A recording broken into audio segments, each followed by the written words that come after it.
Throughout his life, Christopher Williams appears to have been extremely socially isolated and gives a history of markedly impaired social interaction. He has had no close friends, let alone any confiding relationships, and he finds social gatherings and interactions stressful and at times confusing. It is my opinion that Christopher Williams' difficulties may be best understood within the ambit of a possible diagnosis of Asperger's syndrome. Asperger's syndrome is an autistic spectrum disorder.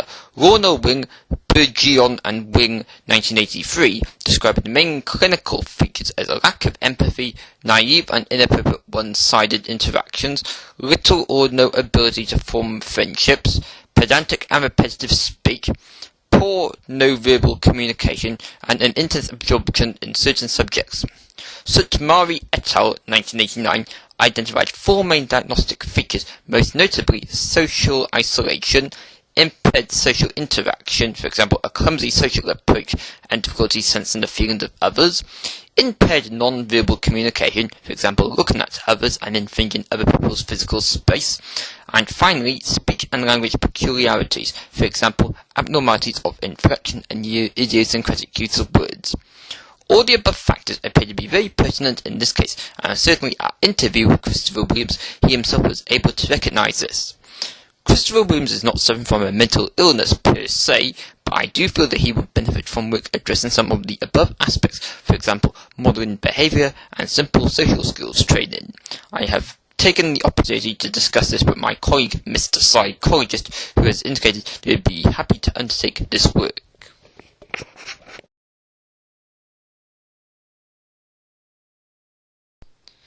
Hello Chris, just read your email. I am very sorry that you are feeling low, and I think the best thing you can do is to speak to the Student Counselling Service at 50 Park Place, as I am sure that they can talk you through your problems with you.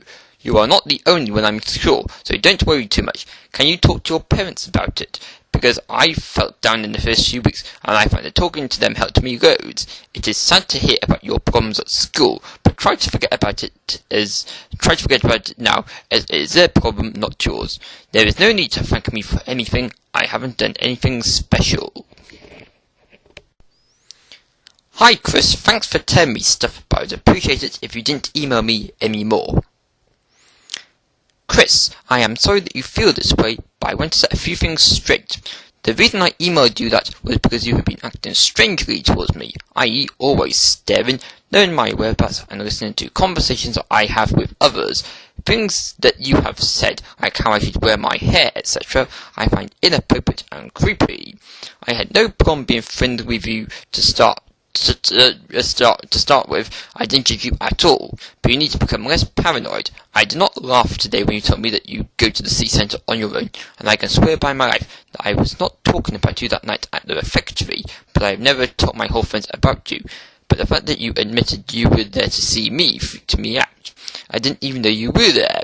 You think us girls avoid you on Mondays, when the truth is that although I didn't tell the girls about your emails, they had noticed that you were behaving strangely on their own, so it was not instigated by me. I am truly sorry that you are low, and I was nice to you in computing lab, not because I was being false, but because I had nothing to be nasty for. But you are making me uncomfortable, so I thought it was better to tell you first, as you can stop then to tell others, but I might embarrass you. I am sorry about this, Chris, but please do not email me anymore.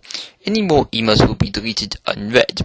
I do not have anything against you, but you make me uncomfortable, and I cannot help you with your problems. I hope you feel happier soon. Chris Williams, this is the only warning you will be getting. I advise you to stop harassing my daughter immediately. If this continues, I assure you that legal action will follow. Dear Chris, thank you for responding to my email. I am pleased that you have undertaken not to bother blank again. If you do, the consequences will result in police action. Just remember that any attempt to contact blank by email or otherwise, including following her, will be dealt with. Please note that the University Security Department is fully aware of the situation. I am sorry to hear about your personal problems, and I hope that you will be able to resolve them. I do hope that this is the end of the matter. Yours sincerely, John. Dear all, on so-and-so date, I received a handwritten letter from Christopher Williams from my letter to him of blank. In his letter, Mr. Williams gives an assurance that he will not have any further contact with Miss Blank.